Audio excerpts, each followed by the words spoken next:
नमस्ते साथीहरू, policy based लोकसेवाको 16औं योजना सम्बन्धी श्रृङ्खलाबद्ध प्रस्तुतिको पहिलो भागमा यहाँलाई हार्दिक स्वागत छ। आजको पहिलो भागमा म दीर्घकालीन सोच 2100 विकास प्रक्रियामा देखिएका मूलभूत समस्या तथा चुनौती, 16औं योजनाको सोच, उद्देश्य, रणनीति तथा रूपान्तरणका क्षेत्र र 16औं योजनाका परिमाणात्मक लक्ष्यहरू प्रस्तुत गर्दैछु। अब सुरु गरौँ। दीर्घकालीन सोच 2100 दीर्घकालीन विकास रणनीतिको माध्यमबाट सबै प्रकारका विभेद, बहिष्करण एवं वञ्चितीकरणका अवशेष र विकासका अवरोध समाप्त गरी समाजवाद उन्मुख समृद्ध अर्थव्यवस्था निर्माण गर्न र संविधानले अङ्गीकार गरेका विकास केन्द्रित सोचलाई आवधिक योजनामा आन्तरिकीकरण गर्न नेपाल सरकारले 25 वर्षीय दीर्घकालीन सोच 2076 देखि 2100 अगाडि सारेको छ। दीर्घकालीन सोच अनुरूप यस अवधिमा 15औं देखि 19औं योजना समेत गरी 5 वटा आवधिक योजना कार्यान्वयन गरिनेछन्। क दीर्घकालीन सोच समृद्ध नेपाल, सुखी नेपाली, समुन्नत, स्वाधीन र समाजवाद उन्मुख अर्थतन्त्र सहितको समान अवसर प्राप्त, स्वस्थ, शिक्षित, मर्यादित र उच्च जीवनस्तर भएका सुखी नागरिक बसोबास गर्ने मुलुक। त्यस्तै गरी खमा दीर्घकालीन राष्ट्रिय लक्ष्य। दीर्घकालीन राष्ट्रिय लक्ष्य अन्तर्गत समृद्धिका 4 वटा र सुखका 6 वटा लक्ष्य छन्। समृद्धिका 4 वटा लक्ष्य चाहिँ सर्वसुलभ आधुनिक पूर्वाधार एवं सघन अन्तराबद्धता, मानव पुँजी निर्माण तथा सम्भावनाको पूर्ण उपयोग, उच्च र दिगो उत्पादन तथा उत्पादकत्व, उच्च र समतामूलक राष्ट्रिय आय। सुखका 6 वटा लक्ष्यमा चाहिँ परिष्कृत तथा मर्यादित जीवन, सुरक्षित, सभ्य र न्यायपूर्ण समाज, स्वस्थ र सन्तुलित पर्यावरण, सुशासन, सबल लोकतन्त्र, राष्ट्रिय एकता, सुरक्षा र सम्मान। दीर्घकालीन सोचका प्रमुख परिमाणात्मक लक्ष्य र पछिल्लो प्रगति अवस्था चाहिँ यस प्रकार छ। दीर्घकालीन सोचका प्रमुख परिमाणात्मक लक्ष्यहरू चाहिँ आर्थिक वृद्धि दर 2100 सम्ममा 10.5% पुर्याउने, प्रति व्यक्ति आय 2100 सम्ममा 12,100 अमेरिकी डलर पुर्याउने, गरिबीको रेखा मुनि रहेको जनसङ्ख्या निरपेक्ष गरिबी विक्रम सम्वत 2100 सम्ममा शून्यमा झार्ने, सम्पत्तिमा आधारित जिनी गुणक 2100 सम्ममा 0.25 झार्ने, श्रमशक्ति सहभागिता दर 15 वर्ष माथिको 2100 सम्ममा 72% पुर्याउने, रोजगारीमा औपचारिक क्षेत्रको हिस्सा 2100 सम्ममा 70% पुर्याउने, विद्युत उत्पादन जडित क्षमता चाहिँ 2100 सम्ममा 40,000 मेगावाट पुर्याउने, विद्युतमा पहुँच प्राप्त परिवार 2100 सम्ममा 100% पुर्याउने, 30 मिनेटसम्मको दूरीमा यातायात पहुँच भएको परिवार 2100 सम्ममा 99% पुर्याउने, राष्ट्रिय तथा प्रादेशिक लोकमार्ग 36,000 किलोमिटर पुर्याउने 2100 सम्ममा, इन्टरनेटमा पहुँच प्राप्त जनसङ्ख्या 2100 सम्ममा 100% पुर्याउने, अपेक्षित आयु जन्म हुँदाको 2100 सम्ममा 80 वर्ष पुर्याउने, मातृ मृत्यु दर प्रति लाख जीवित जन्ममा 20मा झार्ने 2100 सम्ममा, 5 वर्ष मुनिको बाल मृत्यु दर प्रति 1000 जीवित जन्ममा 8 जनामा झार्ने, साक्षरता दर 5 वर्ष माथिको चाहिँ 99% पुर्याउने 2100 सम्ममा, उच्च शिक्षामा कुल भर्ना दर 40% पुर्याउने 2100 सम्ममा, उच्च मध्यम स्तरको खानेपानी सुविधा पुगेको जनसङ्ख्या 95% पुर्याउने 2100 सम्ममा, आधारभूत सामाजिक सुरक्षामा आबद्ध जनसङ्ख्या 100% पुर्याउने 2100 सम्ममा, लैङ्गिक विकास सूचकाङ्क 0.99 पुर्याउने 2100 सम्ममा, मानव विकास सूचकाङ्क चाहिँ 0.760 पुर्याउने लक्ष्य रहेको छ। दीर्घकालीन सोच 2100 का परिमाणात्मक लक्ष्यहरू थिए। त्यस्तै गरी विकास प्रयासमा देखिएका मूलभूत सवाल तथा चुनौतीहरू छन्। अब हालसम्मको योजनाबद्ध विकास प्रयासबाट प्राप्त उपलब्धिको अवस्था तथा 15औं योजनाको प्रगति समीक्षा समेतका आधारमा विकास प्रयासमा देखिएका मूलभूत सवाल र चुनौतीहरूलाई देखाइबमोजिम पहिचान गरिएको छ। निरन्तरको न्यून आर्थिक वृद्धि, अर्थतन्त्रमा संरचनागत समस्या, उत्पादनमूलक उद्योग क्षेत्रको सङ्कुचन र द्वितीय क्षेत्रको घट्दो योगदान, प्राथमिक र द्वितीय क्षेत्रको दरिलो आधार बिनाको तृतीय क्षेत्रको विस्तार, न्यून उत्पादन तथा उत्पादकत्व, बढ्दो उत्पादन लागत तथा कमजोर प्रतिस्पर्धी क्षमता, कृषिप्रतिको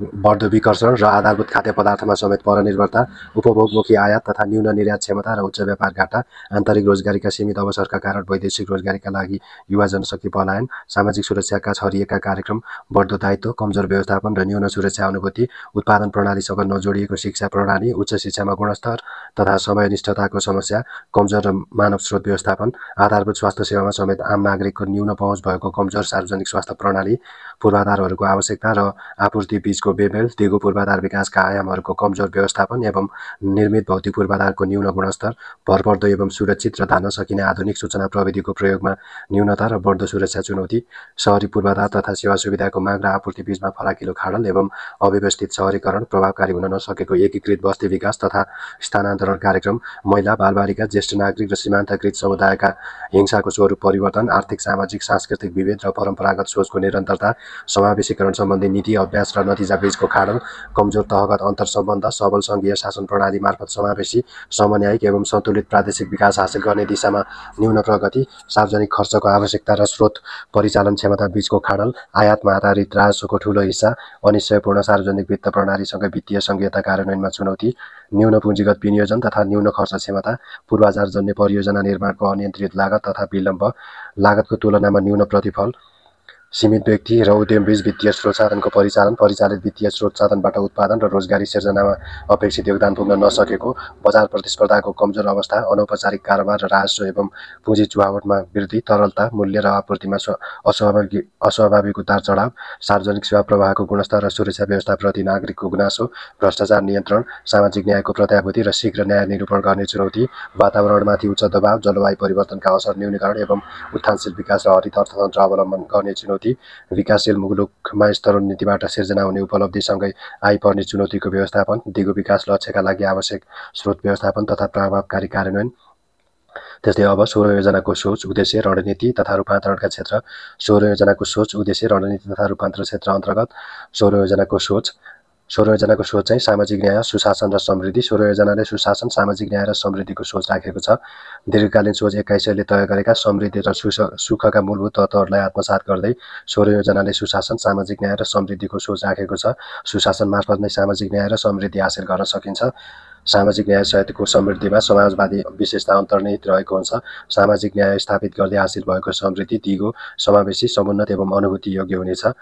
उद्देश्य 16 योजनाको उद्देश्य चाहिँ आम नागरिकको आफ्नो जीवनमा अनुभूत गर्न सक्ने विकास र सुशासन हासिल गर्नु 16 योजनाको मूल उद्देश्य हो। यसका लागि योजनाले तय गरेको सोच बमोजिम क्षेत्रगत रूपमा योजनाको प्रमुख उद्देश्यहरू देखाए बमोजिम रहेका छन्।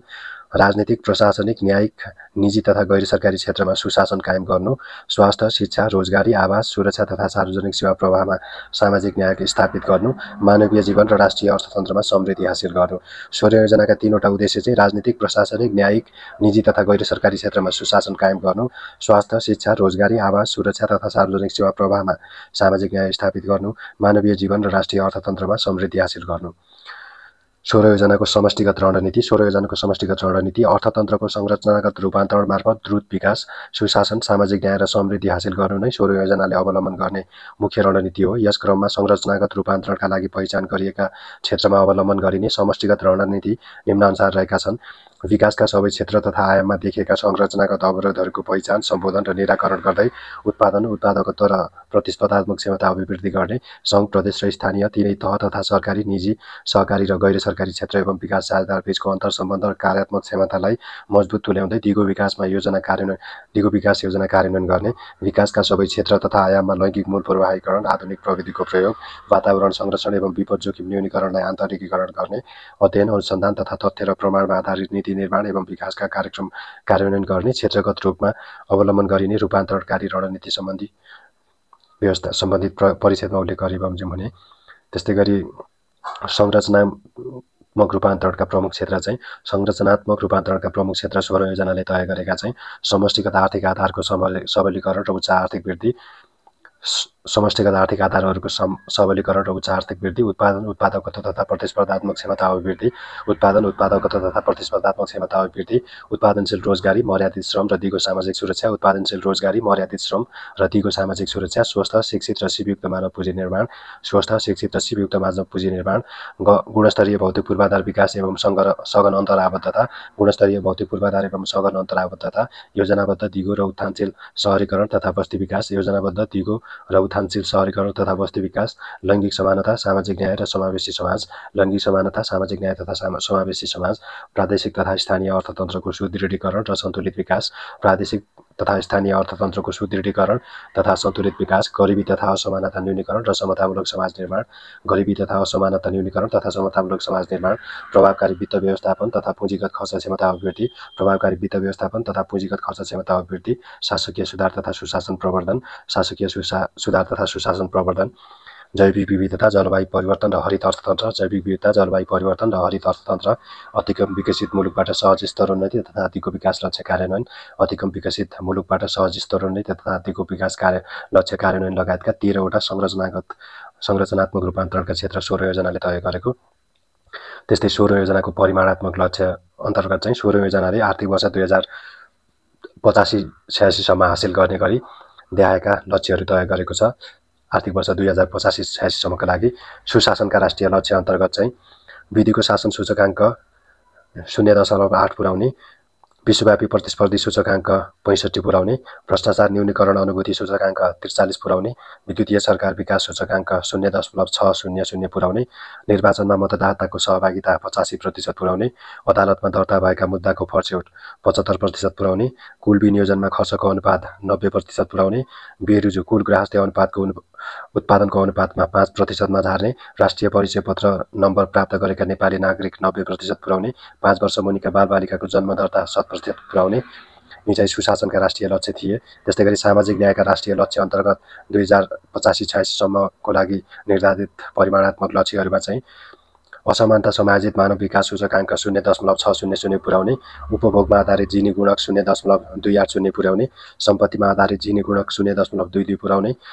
उच्च खाद्य असुरक्षाको स्थितिमा रहेको परिवार 1%मा झार्ने, आधारभूत सामाजिक सुरक्षामा आबद्ध जनसङ्ख्या 60% पुर्याउने, लैङ्गिक विकास सूचकाङ्क 0.967 पुर्याउने, लैङ्गिक असमानता सूचकाङ्क 0.225 पुर्याउने, रोजगारीमा महिला र पुरुषको सहभागिता अनुपात